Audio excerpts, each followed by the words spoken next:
ನಿಮ್ಮ ಇಂಧನದ ವ್ಯವಸ್ಥೆ ನೀವೇ ಮಾಡಿಕೊಳ್ಳಿ. ಮಿತ್ರ ರಾಷ್ಟ್ರಗಳಿಗೆ ಟ್ರಂಪ್ ಸಲಹೆ. ಪಶ್ಚಿಮ ಏಷ್ಯಾ ಯುದ್ಧದಿಂದಾಗಿ ಇಂಧನ ಬೆಲೆಗಳಲ್ಲಿ ಏರಿಕೆಯಾಗಿರುವ ಬಗ್ಗೆ ಅಸಮಾಧಾನಗೊಂಡಿರುವ ದೇಶಗಳು ತಮಗೆ ಅಗತ್ಯವಿರುವ ಇಂಧನದ ವ್ಯವಸ್ಥೆಯನ್ನು ತಾವೇ ಮಾಡಿಕೊಳ್ಳಬೇಕು ಎಂದು ಮಂಗಳವಾರ ಹೇಳಿದ್ದಾರೆ. ತೈಲ ಸಾಗಣೆಯ ಪ್ರಮುಖ ಮಾರ್ಗವಾಗಿರುವ ಹೊರ್ಮುಜ್ ಜಲಸಂಧಿ ಮೂಲಕ ಹಡಗುಗಳು ಸಾಗಲು ಇರಾನ್ ಅವಕಾಶ ನೀಡದ ಕಾರಣ ಇಂಧನ ಬೆಲೆಗಳು ಹೆಚ್ಚಿವೆ. ತೈಲ ಹೊತ್ತ ಹಡಗುಗಳ ಸಂಚಾರಕ್ಕೆ ಹೊರ್ಮುಜ್ ಜಲಸಂಧಿಯನ್ನು ಮತ್ತೆ ಮುಕ್ತಗೊಳಿಸುವ ಪ್ರಯತ್ನಗಳಿಗೆ ನೆರವು ನೀಡುವಂತೆ ಟ್ರಂಪ್ ಮಾಡಿದ್ದ ಮನವಿಗೆ ಅಮೆರಿಕದ ಮಿತ್ರರಾಷ್ಟ್ರಗಳು ಸ್ಪಂದಿಸಿಲ್ಲ. ಈ ಕಾರಣಕ್ಕೆ ಅವುಗಳನ್ನು ಉದ್ದೇಶಿಸಿ ಟ್ರಂಪ್ ಈ ಮಾತು ಹೇಳಿದ್ದಾರೆ. ಈ ಕುರಿತು ಸಾಮಾಜಿಕ ಮಾಧ್ಯಮ ಟ್ರೂತ್ ಸೋಷಿಯಲ್ನಲ್ಲಿ ಬರೆದುಕೊಂಡಿರುವ ಅವರು, ನಿಮಗೆ ಬೇಕಿರುವ ತೈಲದ ವ್ಯವಸ್ಥೆಯನ್ನು ನೀವೇ ಮಾಡಿಕೊಳ್ಳಿ. ಇಲ್ಲವೇ ಸಾಕಷ್ಟು ಸಂಗ್ರಹ ಹೊಂದಿರುವ ಅಮೆರಿಕದಿಂದಲೇ ತೈಲ ಖರೀದಿಸಿ ಎಂದು ಮಿತ್ರರಾಷ್ಟ್ರಗಳಿಗೆ ಹೇಳಿದ್ದಾರೆ.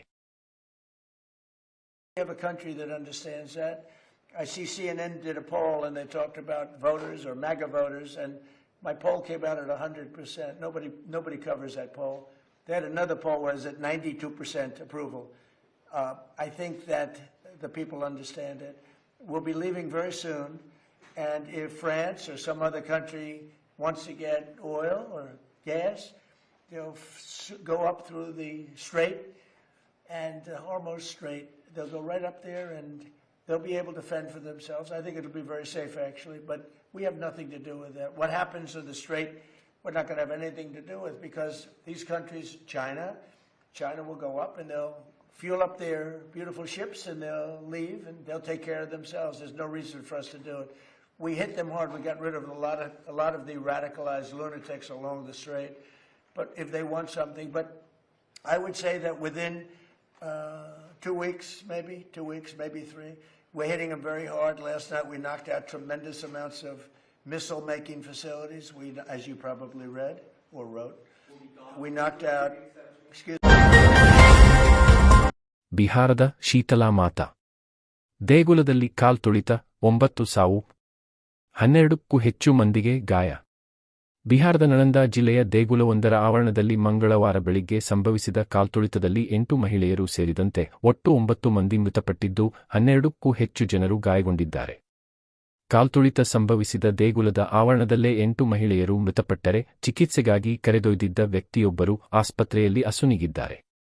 ಬಿಹಾರ ಶರೀಫ್ನಿಂದ 5 ಕಿಮೀ ದೂರವಿರುವ ಮಗಡಾ ಗ್ರಾಮದ ಶೀತಲಾ ಮಾತಾ ದೇಗುಲದಲ್ಲಿ ಈ ದುರ್ಘಟನೆ ಸಂಭವಿಸಿದೆ. ಜಿಲ್ಲಾಡಳಿತದ ಸಿಬ್ಬಂದಿ ಸ್ಥಳಕ್ಕೆ ಧಾವಿಸಿದ್ದು ಮೃತರ ಗುರುತು ಪತ್ತೆ ಹಚ್ಚಲು ಅಧಿಕಾರಿಗಳು ಯತ್ನಿಸುತ್ತಿದ್ದಾರೆ ಎಂದು ನಳಂದ ಎಸ್ಪಿ ಭರತ್ ಸೋನಿ ತಿಳಿಸಿದ್ದಾರೆ. ಪ್ರತಿ ಮಂಗಳವಾರವೂ ಶೀತಲಾ ದೇವಿಯ ದರ್ಶನಕ್ಕಾಗಿ ಅಸಂಖ್ಯಾತ ಭಕ್ತರು ಭೇಟಿ ನೀಡುತ್ತಾರೆ. ಚೈತ್ರ ಮಾಸದ ಕೊನೆಯ ಮಂಗಳವಾರದಂದು ಹೆಚ್ಚು ಜನರು ದೇಗುಲಕ್ಕೆ ಬಂದಿದ್ದರು. ಜನದಟ್ಟಣೆ ಹೆಚ್ಚಿದ್ದರೂ ಸ್ಥಳೀಯ ಆಡಳಿತ ಯಾವುದೇ ಸುರಕ್ಷತಾ ಕ್ರಮ ಕೈಗೊಂಡಿರಲಿಲ್ಲ. ದೇವಿ ದರ್ಶನದ ವೇಳೆ ನೂಕುನುಗ್ಗಲು ಉಂಟಾಯಿತು. ಕೆಲ ಕ್ಷಣಗಳಲ್ಲೇ ಕಾಲ್ತುಳಿತದ ದುರಂತ ಸಂಭವಿಸಿತು ಎಂದು ಪಟ್ನಾದಿಂದ ಬಂದಿದ್ದ ಭಕ್ತರಾದ ಮಮತಾ ದೇವಿ ತಿಳಿಸಿದರು. ನಳಂದ ವಿಶ್ವವಿದ್ಯಾಲಯದಲ್ಲಿ ರಾಷ್ಟ್ರಪತಿ ದ್ರೌಪದಿ ಮುರ್ಮು ಅವರ ಕಾರ್ಯಕ್ರಮವು ಆಯೋಜನೆಗೊಂಡಿದ್ದರಿಂದ ಬಿಗಿಭದ್ರತೆಗಾಗಿ ಹೆಚ್ಚಿನ ಪೊಲೀಸರನ್ನು ಅಲ್ಲಿಗೆ ನಿಯೋಜಿಸಲಾಗಿತ್ತು. ವರ್ಗಾವಣೆ, ಸ್ಥಳ ನಿಯುಕ್ತಿ ಕಡ್ಡಾಯ. ಶಾಲಿನಿ ರಜನೀಶ್ ಯಾವುದೇ ಸರ್ಕಾರಿ ನೌಕರನನ್ನು ವರ್ಗಾವಣೆ ಮಾಡಿದ ಬಳಿಕ ಸ್ಥಳ ನಿಯುಕ್ತಿಗಾಗಿ ಕಾಯುವಂತೆ ಮಾಡದೆ ಕಡ್ಡಾಯವಾಗಿ ಹುದ್ದೆ ನೀಡಬೇಕು ಎಂದು ಎಲ್ಲ ಇಲಾಖೆಗಳ ಮುಖ್ಯಸ್ಥರಿಗೆ ಸರ್ಕಾರದ ಮುಖ್ಯ ಕಾರ್ಯದರ್ಶಿ ಶಾಲಿನಿ ರಜನೀಶ್ ಸೂಚಿಸಿದ್ದಾರೆ. ಈ ಕುರಿತು ಸುತ್ತೋಲೆ ಹೊರಡಿಸಿರುವ ಅವರು, ಈ ಸೂಚನೆಯನ್ನು ಉಲ್ಲಂಘಿಸಿ ಸ್ಥಳ ನಿಯುಕ್ತಿ ನೀಡದೆ ಕಡ್ಡಾಯ ನಿರೀಕ್ಷಣೆಯಲ್ಲಿ ಇರಿಸಿದರೆ ಇತ್ತೀಚೆಗೆ ಹೈಕೋರ್ಟ್ ನೀಡಿರುವ ನಿರ್ದೇಶನದಂತೆ ಅಂತಹ ಅಧಿಕಾರಿ ನೌಕರರಿಗೆ ನಿರೀಕ್ಷಣೆಯ ಅವಧಿಗೆ ಪಾವತಿಸಿದ ವೇತನ ಮತ್ತು ಭತ್ಯೆಯನ್ನು ಸಂಬಂಧಿತ ಸಕ್ಷಮ ಪ್ರಾಧಿಕಾರಗಳಿಂದ ವಸೂಲಿ ಮಾಡಲಾಗುವುದು ಎಂದು ಎಚ್ಚರಿಕೆ ನೀಡಿದ್ದಾರೆ. ಸ್ಥಳ ನಿಯುಕ್ತಿಗೊಳಿಸದೆ ತಮ್ಮನ್ನು ವರ್ಗಾವಣೆ ಮಾಡಿರುವುದನ್ನು ಪ್ರಶ್ನಿಸಿ ಅಬಕಾರಿ ಉಪ ಆಯುಕ್ತ ಕೆ. ಅರುಣ್ ಕುಮಾರ್ ಸಲ್ಲಿಸಿದ್ದ ರಿಟ್ ಅರ್ಜಿ ವಿಚಾರಣೆ ನಡೆಸಿದ್ದ ಹೈಕೋರ್ಟ್, ಯಾವುದೇ ನೌಕರರನ್ನು ಸ್ಥಳ ನಿಯುಕ್ತಿ ನೀಡದೆ ವರ್ಗಾವಣೆ ಮಾಡುವಂತೆ ಇಲ್ಲ. ಒಂದೊಮ್ಮೆ ಸ್ಥಳ ನಿಯುಕ್ತಿ ನೀಡದೆ ವರ್ಗಾವಣೆ ಮಾಡಿ ಕಡ್ಡಾಯ ನಿರೀಕ್ಷಣೆಯಲ್ಲಿ ಇರಿಸಿದರೆ ಆ ಅವಧಿಗೆ ಪಾವತಿಸಲಾದ ವೇತನ ಮತ್ತು ಭತ್ಯೆಯನ್ನು ಸಂಬಂಧಿತ ಸಕ್ಷಮ ಪ್ರಾಧಿಕಾರಗಳಿಂದ ವಸೂಲಿ ಮಾಡಬೇಕು ಎಂದು ತೀರ್ಪು ನೀಡಿತು.